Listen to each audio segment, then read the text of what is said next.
We're very fortunate to have with us today Professor Posner, who will deliver a lecture entitled The Collapse of Political Norms Under Trump. As you can imagine, this is a topic of great interest to us at the Amsterdam Center for European Law and Governance, and more broadly for scholars and students in Europe. The resilience of democracy and the rule of law, both in the EU and US, stay very much a concern for many of us as scholars and citizens. So I would like to thank Jan Bruli, who made your visit possible, and Alicia van der Werf for organizing this. And let me briefly introduce our speakers, although an introduction is probably not needed. Professor Posner is the Kirkland and Ellis Distinguished Service Professor of Law at the University of Chicago. And he's not only a global authority on antitrust law, particularly labor antitrust, on which many of you have heard about yesterday. His contribution has been groundbreaking in many more fields, including legal theory, constitutional law, and law and economics. His work, among others, explored questions around democracy and political norms, of which we'll hear today, as well as the relation between markets and democracy, which again are very much core themes of what we do here at the Amsterdam Center for European Law and Governance. Among Professor Posner's recent books are How Antitrust Failed Workers, Oxford 2021, The Demagogue's Playbook from 2020, which connects a bit with today's lecture, and which received a lot of attention in Europe and also sparked debate, Radical Markets, Uprooting Capitalism and Democracy for a Just Society, Princeton 2018, co-authored with Glenn and Lyra. So, Professor Posner, thank you for your lecture, and please join me in welcoming Professor Posner. Thank you very much, Giacomo, for inviting me to speak to you. I'm excited to be here. This topic is a difficult one to talk about because many people are concerned about the Trump administration and the direction of American democracy. I'm going to take a pretty academic approach to this topic. I'm not here to try to browbeat people into loving or hating Trump. So I'd start with this picture, which this is a picture of the destruction of the East Wing of the White House that Trump undertook so that he can replace this boring neoclassical architecture with a beautiful glitzy ballroom. And it's a bit of a heavy-handed metaphor for the destruction of political norms. As he did this, people complained that this was a violation of a norm. What norm was that? Well, it was a norm of the president not redecorating or renovating the White House. But is that a norm? And what does that mean, right? So you could criticize Trump for doing this, desecrating a hallowed building, or praise him for bringing it up to date. But this idea that he violated the norm is a different idea. And this is the topic of my talk. Okay, so at the beginning of my career, I was interested in the topic of social norms in the law, and that was much more private law, oriented toward the private law. Social norms are norms that people comply with as part of daily life, shaking hands when you meet someone, or taking your hat off if you go into a church, or, there are various norms that people comply with. And I was always curious why they did and how that interacted with the law. Now, there's this related topic of what I'll call political norms, or it could be called presidential norms. And these norms are also unwritten rules that political actors follow, at least some of the time. And they may have a similar kind of function of maintaining order in the political arena. With the Trump administration, we see very frequently critics saying that Trump is violating this norm or that norm. And a response might be by Trump's defenders, well, he didn't violate the law, he didn't violate the Constitution. These norms are not any good anyway. And the question is, how do we evaluate that type of argument? How do we know that a norm exists? How do we know that it's a good norm? And given that people recognize norms and seem to understand that they're of importance, how should we evaluate them? So this is the topic of my lecture, and it's caused by the fact that Trump has notoriously violated many norms. Now, other presidents have also. I'll talk a little bit about that. So I'm going to focus on Trump, but I'll say a few things about earlier presidents as well. Okay, so let me start with a little bit of background. I'm sure many of you are familiar with these facts, but I want to go over them in case some of you are not. The first thing to understand about Trump is he's not a popular president in the United States, and I'll show you some data in a moment. He is the president, and he was elected this time around with the majority of the voters. But the reason that he was elected is complicated. It has to do with the Electoral College and other peculiarities of the American electoral systems. Voters he's not only not very popular, but most people don't approve of his major policies. And yet he seems to be very powerful. He seems to be very effective. And I mean this in a neutral sense. If he wants to do something, he seems to be able to accomplish it.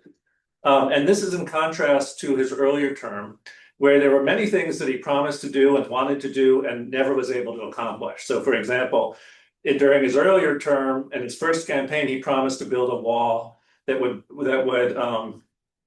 go along the border between the United States and Mexico. In fact, he also said he'd make Mexico pay for the wall.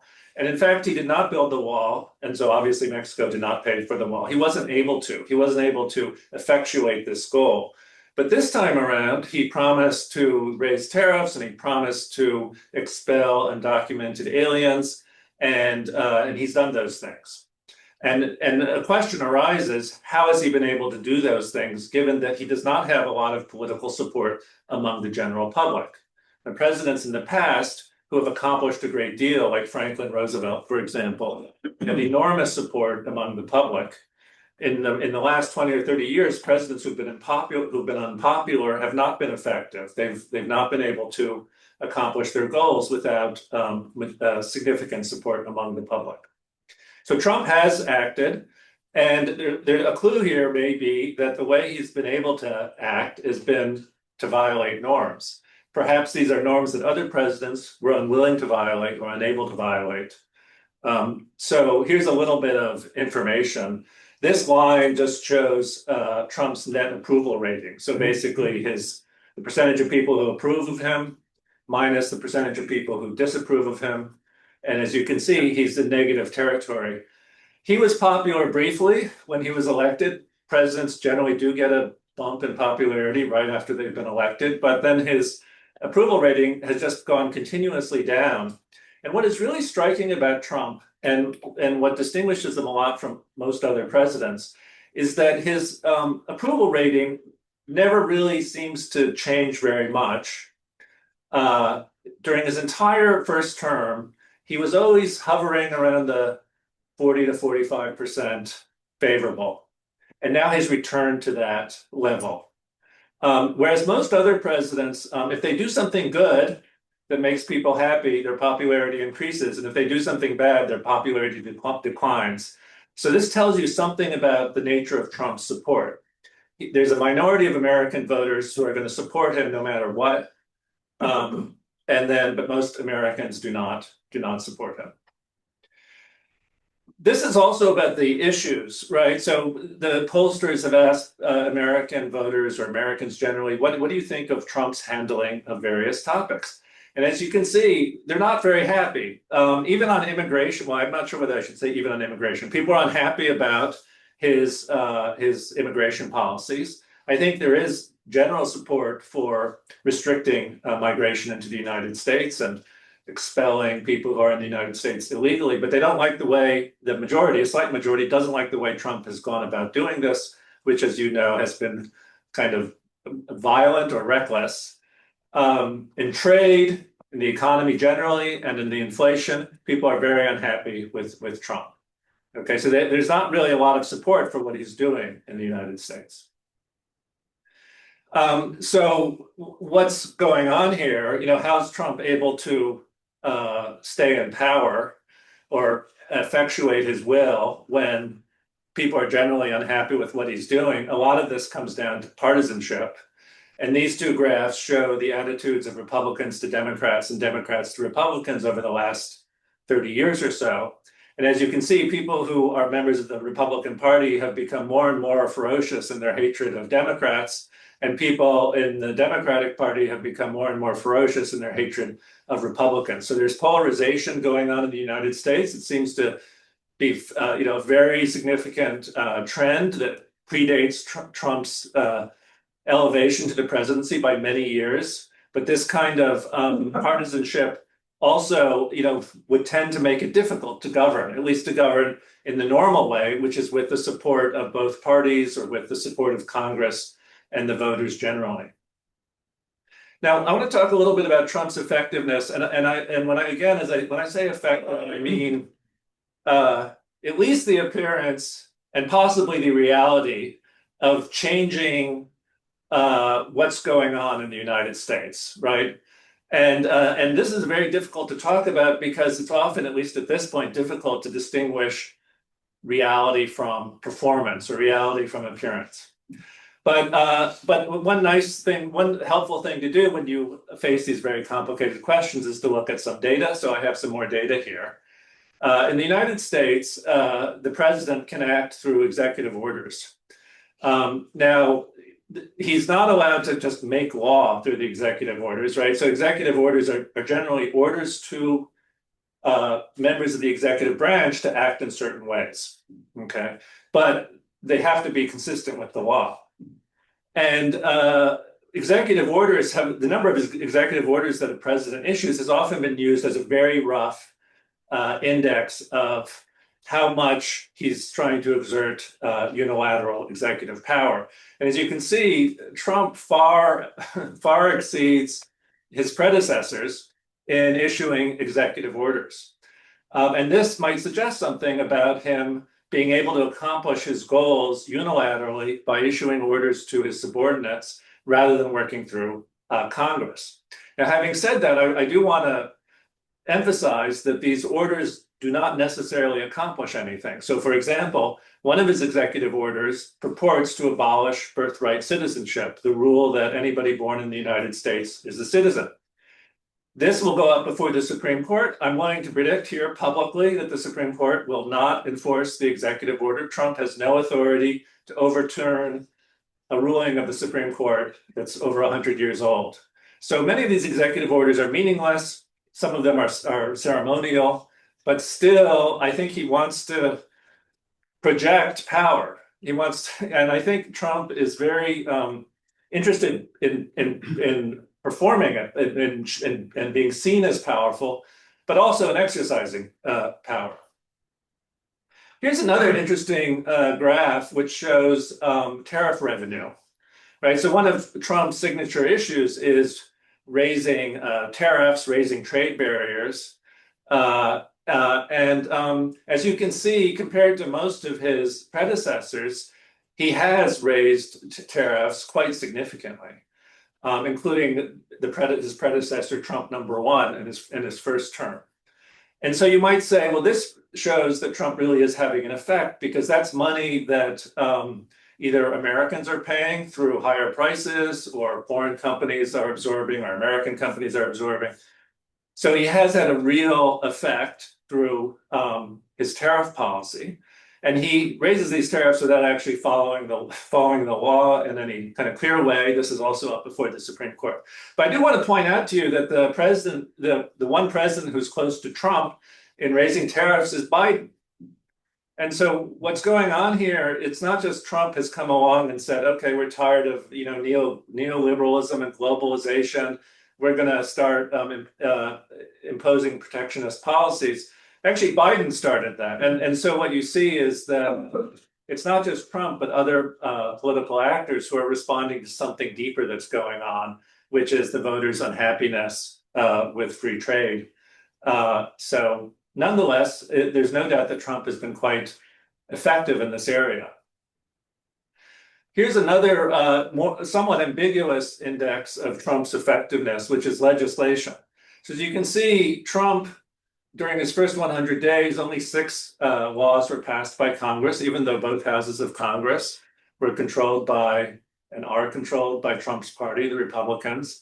And most other presidents were able to see through many more statutes. And if you actually, that's just the first 100 days, but if you take it today, that's about 9 months that Trump has been in office. Congress has passed 36 laws, but on average in previous presidents, it's closer to 113. So that could mean two things. The first thing it could mean, going back to the executive order slide, is that Trump is doing stuff without congressional support, and so acting in a kind of a dictatorial manner. But another possible interpretation is that Trump is just not very effective of getting legislation passed that serves his interests. And legislation is a more powerful way to regulate than executive orders, because legislation tends to stick around for a long time, whereas the next president can withdraw any executive orders that Trump has issued. And another slide which shows that arrest by the Immigration and Customs Enforcement Agency. Now here you can see that Trump really has increased the number of arrests, and I think this is probably, if you spend time in the United States or you live in the United States, this is maybe the most visible effect of Trump's presidency. He has actually ordered ICE to round up undocumented aliens and deport them. Now, a couple things about this. The first thing is that what he says is he's just enforcing the law, and to some extent that's true. So if you enter the United States without authorization, you're there illegally. And so that takes the sting out, I think, of the claim that he's acting in an unlawful or unconstitutional way. On the other hand, he's obviously ordered or tolerated fairly brutal conduct by ICE, which is almost certainly in many cases illegal. So, and that's why he's able to have arrested so many people. But here's probably his clearest impact on what's going on in the United States. One thing I want to mention is that the Trump administration frequently says that their target is 1,000 arrests per day.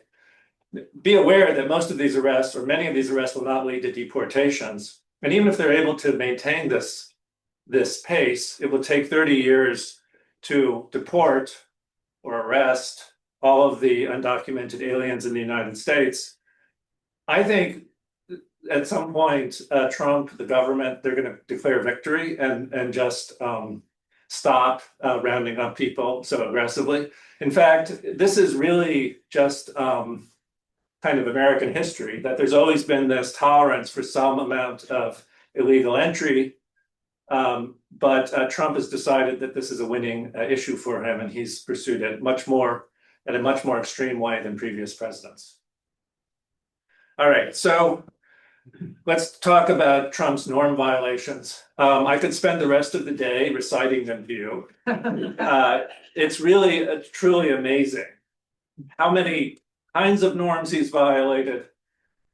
But I'll give you a brief summary on that slide. So various scholars, to try to get some control over this topic, have divided norms into different categories.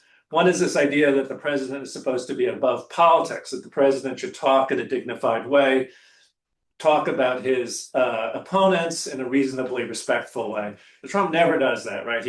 He calls his opponents names, like Little Rubio for Marco Rubio, when Rubio was when he and Rubio were contesting the presidency, and all kinds of awful names. It doesn't matter who they are. They could be political opponents, sometimes political supporters, former political supporters, ordinary people who've done nothing wrong. He likes to call people bad names. Self-dealing. There's an overwhelming amount of self-dealing in the Trump administration. The Qatari Air Force One plane, a gift from the Qatari government, is just a prominent example. But the fact is that Trump has maintained his business interests in a way that intersect with policy. Political prosecutions. Now, this is the most, I think, to me, the most shocking norm violations that Trump has engaged in. There's a tradition in the United States, and in all liberal democracies, this is a pretty settled norm, that the people in power should not prosecute their opponents on spurious grounds. Trump not only does that, but he doesn't even try to hide that, right? There is a history in the United States of there have been some political prosecutions in the past where an opponent was targeted, but usually there would be at least some legal basis for the prosecution. And certainly nobody in government would say, well, I'm going to prosecute him because he's my enemy. Trump says that all the time. He's going after his political opponents. Now, most of those people will be acquitted because they haven't actually violated the law, but they've been subject to an investigation and the burdens of a trial and the cost of a trial. This is very alarming. Use of office for partisan advantage. He's held rallies at the White House. Presidents traditionally haven't done that. Resisting oversight. Well, all presidents have resisted oversight from Congress, but Trump has gone farther in refusing to cooperate. He just lies all the time. During his first term, the Washington Post, I think, tried to maintain a list of all of his lies. Went on for dozens of pages. Now nobody bothers. There's just too many to keep track of. These are lies, by the way. I mean, all presidents have lied. They're famous lies by presidents over the past. Lyndon Johnson lied about the Vietnam War, for example. Nixon lied frequently. What's striking about Trump is that he'll tell lies even when the facts are readily available. Like the size of the crowd at his first inauguration. Scientific facts. He just says these things that he thinks he can get away with. Maybe he believes what he's saying, but it is striking. And then recently, he's another very alarming thing he's done is attacked institutions. He's always attacked the press by calling it the enemy of the people, but more recently, he's been suing the press for defamation. He loses these cases, but still it imposes burdens on media. He's gone after the independence of agencies. Okay, and going on. Now, respecting elections, you know all about that. It is another striking. There has been corruption in American elections in the past, at all levels of government. The most famous example is in 1962 when the contest between Nixon and Kennedy, and there's a lot of evidence that votes were bought and that sort of thing, that there was some illegality. But Nixon knew about this, but he said, "Yeah, okay, I respect the will of the people." Trump is unique among all American presidents, as far as I can tell, in refusing to commit to comply with the outcome of an election. Right. And then, of course, also trying to undermine an election. All right. And then finally, his aggressive claims about executive power. So American presidents always make very aggressive claims about their power. They'll often argue that statutes are unconstitutional because they are inconsistent with the president's constitutional powers. But Trump has gone much farther by impounding funds, for example, and simply declaring that certain laws are invalid. A lot of these norm violations have a certain kind of, they're ridiculous, right? And so this is one, for example. This is the website of Health and Human Services, HHS, which is a big agency in the United States. And if you go to the website now, I assume this is still up. There's this banner that says, "Mission critical activities of HHS will continue during the Democrat-led government shutdown. Please use this site as a resource as the Trump administration works to reopen the government for the American people." So no other president would put this kind of partisan message on the website of a government agency. And even worse is this. It's not the Department of Defense. It's not the FBI building. It's the Department of Agriculture building. And this banner showing Abraham Lincoln has been up for a while. He is a president. He's been dead for a long time. People tend to think he was a good president, so you put a banner. But Trump, I believe, must be the only president ever, or certainly in the last 100 years, who has put a banner of himself on a building. I suspect it wasn't his idea. It was probably the idea of other people. But this is, has this kind of fascistic look about it, and another violation of norms. All right, and I'm going to skip a lot of stuff. I'm sure you know about how he's called everybody bad things. He's called everybody but himself corrupt. But what about prior presidents? So a frequent response by Trump's defenders is that, well, he's violating norms, but that's because the presidents before him have violated norms. And one argument might be, well, if people have done this before, it's not a norm at all. Another argument might be, well, if people in the past have violated norms, I'm allowed to violate norms, right? It's a kind of a, I'll do it only as long as you do it type of phenomenon. But the reality is the last few presidents did not violate many norms. You can point to a few things that they did. Joe Biden pardoned family members, and political allies ahead of the prosecution. I don't think any previous president had done that. Barack Obama had initiated the targeted killing of a U.S. citizen abroad, someone who was suspected of being a member of a terrorist organization. That got a lot of attention. It seemed to be a violation of a norm. George Bush ordered coercive interrogation. And, this is kind of pathetic. He got in a tremendous amount of trouble for firing 6 U.S. attorney generals, right? So Trump has fired all of them and everybody else in the Justice Department and pretty much, a huge fraction of the civil service. Poor George Bush, he just fired 6 people. And there was a huge uproar and they had to back off. His administration had to back off because of the negative reaction. Now, if you go back far enough, Richard Nixon did use the powers of the presidency to surveil political opponents and in some cases, at least try to initiate prosecutions of them. But even Nixon doesn't come close to Trump.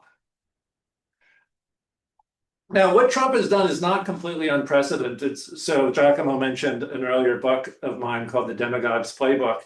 And I wrote that book, I think it was back in 2021, maybe, because Trump had, it was before that. Well, I wrote it in the teens, then I think it was published a bit later. And I was just trying to, I was so puzzled by the Trump phenomenon that I just wanted to go back through American history and see, well, has anybody been like him?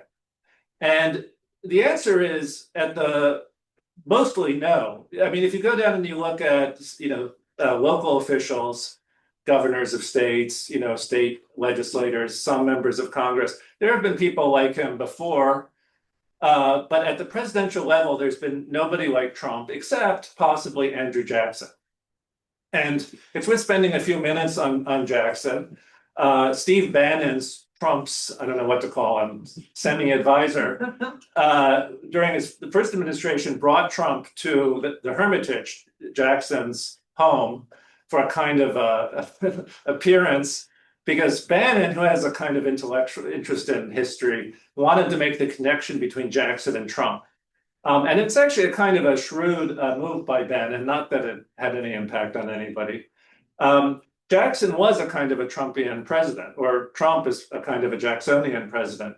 Jackson, at the time, in the 1820s, Washington had been controlled by an elite of kind of an aristocratic elite of people who were very prominent and wealthy.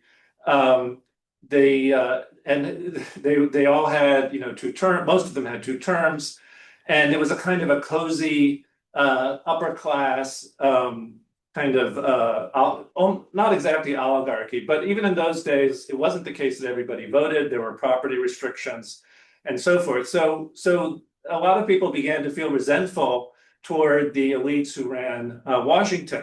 And a lot of those people were not poor people or farmers. They were local elites, local bankers and local politicians who just felt that Washington was acting in the interest of the merchants in the Northeast or the planters in the Southeast and were ignoring everybody else. And so Jackson, a Westerner himself, became a kind of a symbolic repudiation of these elites. And he became immensely popular. And this really was the beginning of the era of mass democracy in the United States. He was the first president for whom people would form, parades and rallies and ordinary people in order to encourage their electors to vote for him. And Jackson was Trumpian. So he had been a former military person. He had actually killed some people in duels. He had violated the laws of war during the War of 1812. He had violated orders that he had been given by the White House when he was a military official. And he spoke in very violent ways. He was a very aggressive person. And his campaign platform was the corrupt bargain, right? So he came to office arguing that the Washington elites were corrupt, just the way Trump would a few centuries later. And this corrupt bargain there was a tiny bit of truth to it. In the earlier election, 4 years before he was elected president, he ran and he actually got a plurality of the votes, but someone else, John Quincy Adams, was made president through a deal that was made in Congress. Now, this was very much consistent with the way the Constitution was set up, but it had this air of backroom dealing that Jackson really seized on and used to argue to people that he would bring, light and purity to the government. Okay. In fact, actually, what he did was he destroyed the civil service system. Sound familiar? Right. So the civil service system was filled with these kind of aristocratic people who had gotten it out of merit, got the positions out of merit, but then just stayed in these positions indefinitely. So he got rid of all of them and he replaced them with his supporters, his political supporters. And so the civil service system in the United States, which had been admired by people in other countries before Jackson, suddenly became very corrupt. People basically thought, well, if you supported the right candidate, you could get one of these offices that were well-paying and stable. So the quality of the civil service collapsed. Another thing he did, this might also sound familiar, is he attacked the central bank, which is the second bank of the United States. He resented its power, and he was able to destroy it. And the central bank in the United States was also widely admired at the time. It was a almost modern central bank, and it regulated, it conducted monetary policy in a way that seemed to be, that was, I think, honest. But people resented it, and even though it hadn't occurred to anybody to dislike destroy the second bank, Jackson wanted to, and then he kind of persuaded people that he was right, and he did destroy it. And then the result of that was a financial crisis and a recession and additional financial crises through the rest of the 19th century until the Federal Reserve System was created.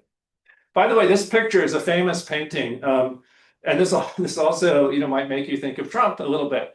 Jackson comes to office as the man of the people. Okay, so the first man of the people. Like, he really appealed to the masses. He deliberately appealed to the masses, and he did appeal to the masses. Very different from the previous presidents, even very popular presidents. And someone in his entourage thought it might be a good idea to invite the people to the party in the White House that celebrated Jackson's election. And so the people came, and there was a huge riot, and the interior of the White House was destroyed. The servants finally lured everybody out by taking the vats of ale and other alcoholic beverages and putting them outside in the garden. And so the people left the White House. But there is this tension here, democracy and sort of demagoguery and corruption and disorder. So let me get back to this question of norms. So what are norms?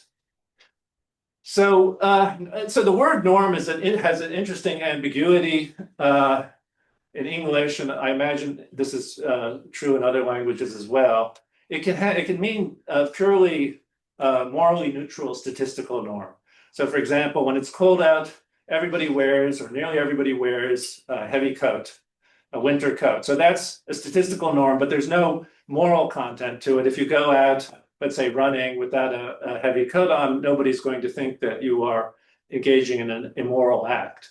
But then the word norm is also used for rules that have an obligatory nature to them. So when people complain that the president has violated a norm by conducting political prosecutions, they're saying he's acting in an immoral way or wrongly. Okay, so these are the norms that are sometimes ambiguous, right? So sometimes people point to statistical norms or behavioral regularities and claim that they're actually obligatory norms. And this makes the study of norms very complicated. And I'll give you an example in a moment. But let me stick to obligatory norms for the moment. So what purpose do they have? When we talk about social norms, it's a little unclear what the purpose of social norms do, but they seem to maintain a kind of order so that people can go about their lives. Political norms do something similar. They keep order in the political realm. And so in the United States, and I imagine other countries as well, when we talk about political norms, we usually talk about norms that either limit government, right, limit the power of the presidency, in a way amplifying the system of separation of powers, or norms that facilitate cooperation across parties, basically. Because parties are in competition, and if they fight to the death, that leads to disorder. If they're able to maintain some cooperation, even as they disagree and jockey for power, then we would have a stable political system. Okay. Another question about norms is how they're enforced. So some people think that norms are just internalized. So a president might not exercise power in a way that might be popular or tempting because the president thinks that it would violate some important norm. So the example I'll get to in a moment, George Washington steps down after 2 terms and doesn't run for a third, and he says it's because it would be the wrong thing to do. He has a conscience. And he doesn't think it's proper to maintain power for longer than 8 years. Another way that norms can be enforced is just through retaliation. So in the case of political prosecutions, Trump's defenders have often said that the reason why Trump is prosecuting his political enemies is that Trump's political enemies tried to prosecute Trump and other maybe Republicans or supporters of Trump.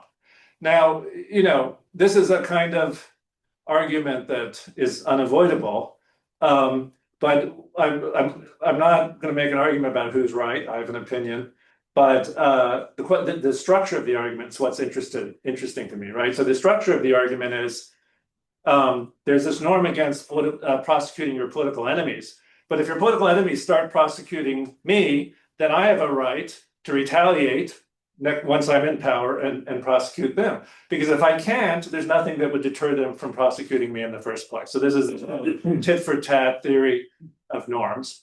And then a third norm is a kind of a norm of general reputation. These are norms that people might comply with because if they don't, the rest of the world is going to look down at them, maybe eject them from good company and so forth. And obviously, all these things probably play a role in maintaining norms. The question is, how strong are they? How powerful are they? What effect do they really have? And since we know that presidents do violate norms and not just Trump, it can't be the case that norms are somehow rigid and infallible. So let me give you the example of this 2-term presidency norm. Until 1951, there was no limit on the number of terms that a president could hold. So if you finish 2 terms, you could run for election and in theory be elected to a 3rd term. But the very first president, George Washington, refused to do that. He thought it was very important to step down after 2 terms. And he said the reason was to show that the president is not indispensable in a republic. He wanted to send this message to the public that there's no particular person is vital.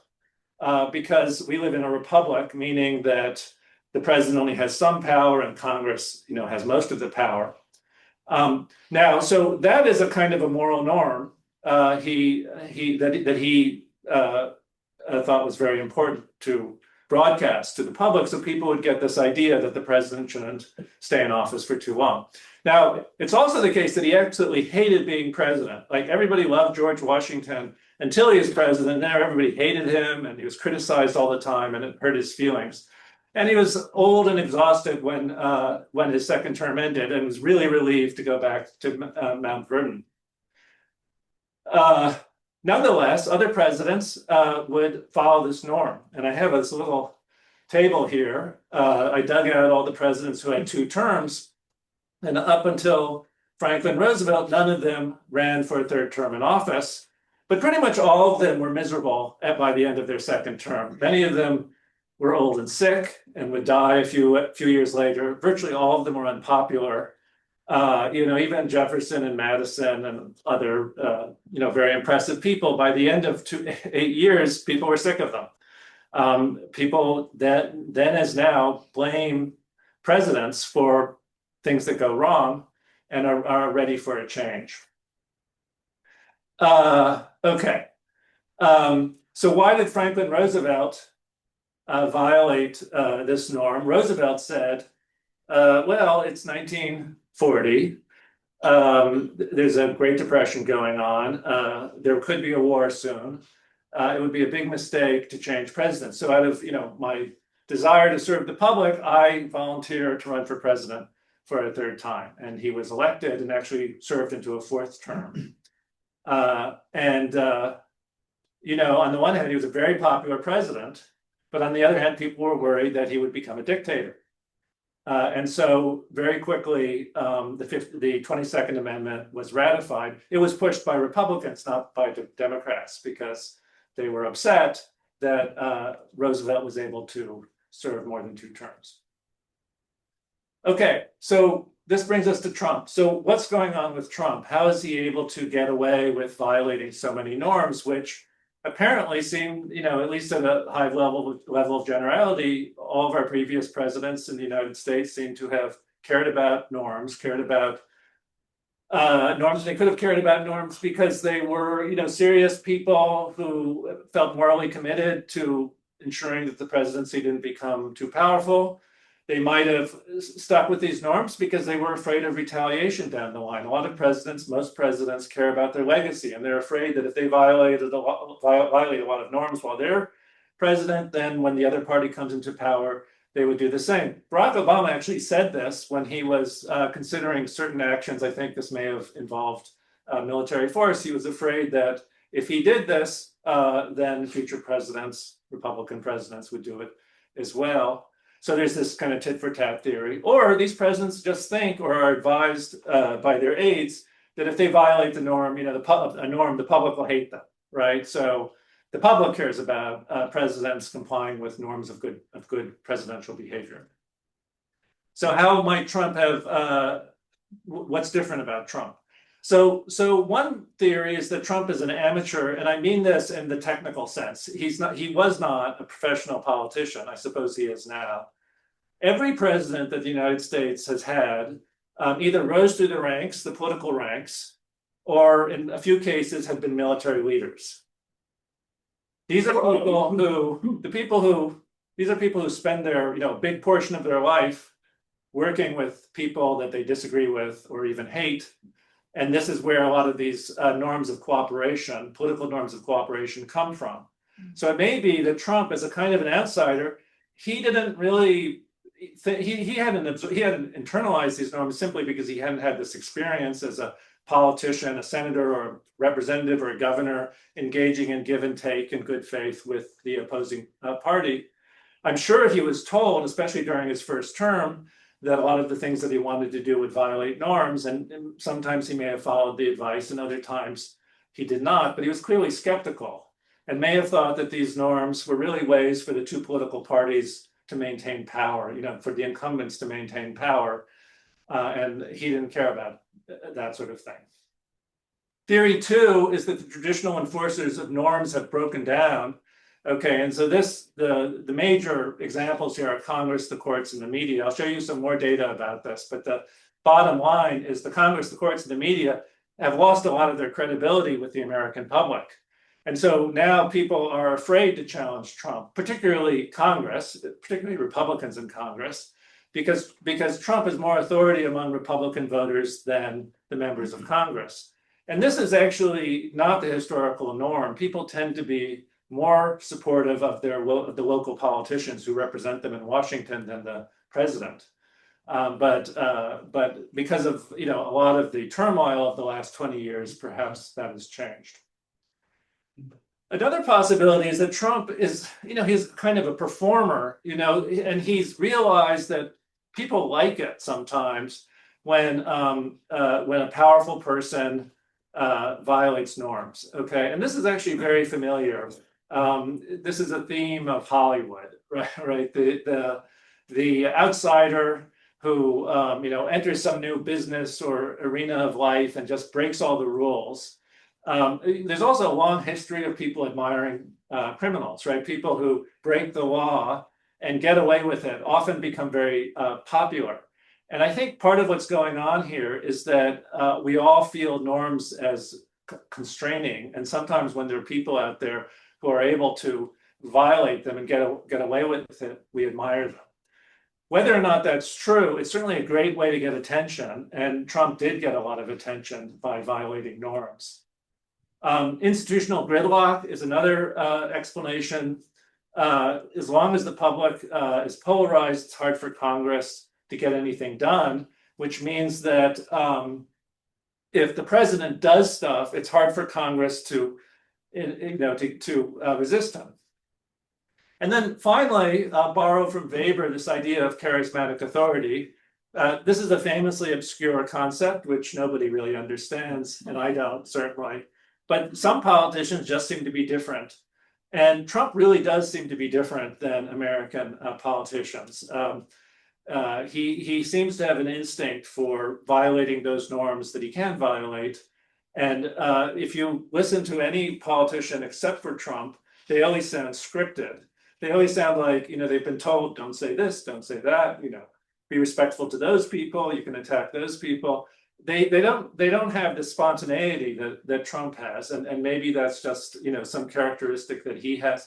There have been a few people in American history who are like that, possibly Jackson, but definitely another person was Huey Long, who was a demagogic local politician. He was a governor of Louisiana in the 1920s and a senator, and he was a demagogue as well. And he had this skill with getting away with norm violations.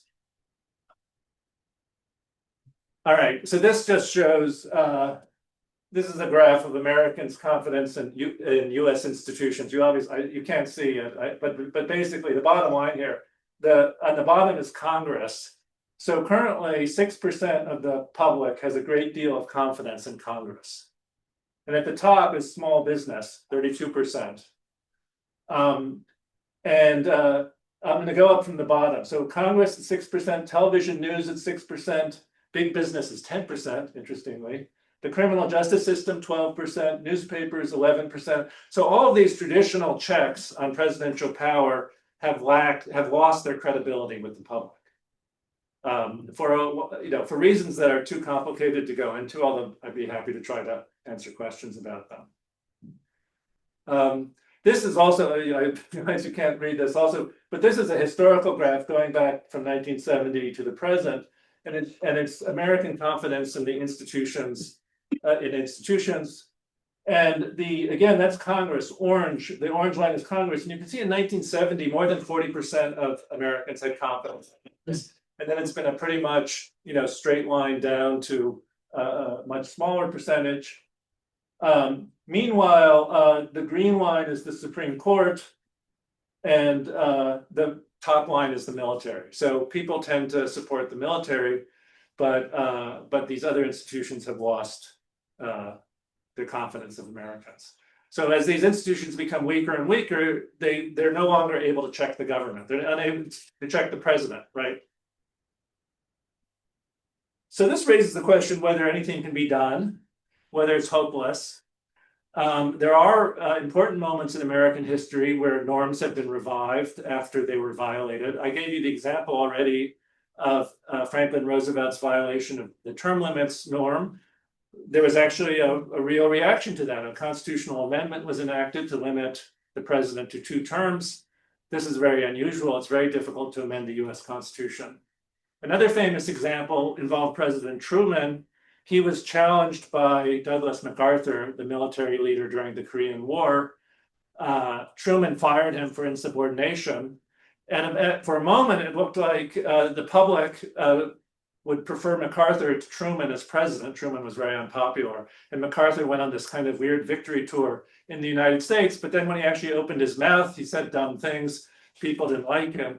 And so this act by Truman, firing an insubordinate military official, reinforced the norm of civilian control of the military. Very important. Lyndon Johnson inadvertently helped strengthen the norm of press independence. So until the 60s, the press was not always, but frequently deferential to the government. They tended to believe the president if the president said the war is going well. Once they realized that Johnson lied to them constantly, the press actually became more independent. And that happened with Nixon as well. Nixon also, the Watergate scandal led to a great deal of new statutes by Congress that attempted to restrict the power of the president, and also established the norm of independence of the Department of Justice. So the Department of Justice was not really independent prior to Nixon. It's a recent phenomenon. And then finally, I mentioned poor George Bush and the 6 US attorneys. So you might hope that that there would be a revival of norms after Trump leaves office, whenever that might be. You could imagine that there will be a reaction, maybe from Republicans as well as Democrats. There's a problem, though, and the problem is, I think, deeply rooted in the American system of government, the constitutional system that we have in the United States. So basically, the Constitution, the way it was initially designed, was the system of separation of powers. So the president, Congress, and the judiciary were supposed to check each other. And then there's also this federalist system so that the states could check the federal government if it went too far. But Congress was considered the central policymaking body. And that system lasted 100 years or so, with major exceptions, for example, during the Civil War.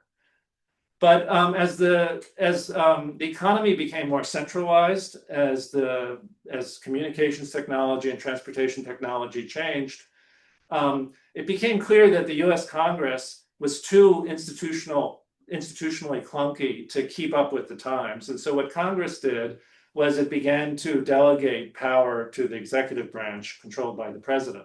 And this becomes the basis of the U.S. administrative state, which is under the authority of the president.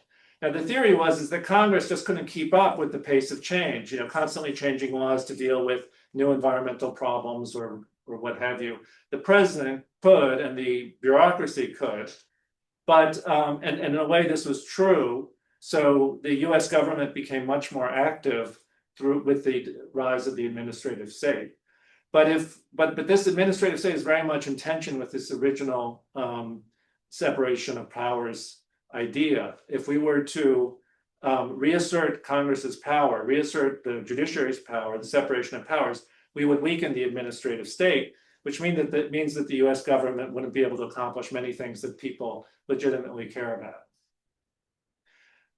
So you might think that what's going on here is that, so you might think that what's going on here, that what might go on is that norms could come back to sort of address this problem, but norms are, as we've seen, kind of flimsy rules, right? They're hard to enforce, they're hard to even to interpret. And that leads me to my last slide. What's the future? What does the future hold?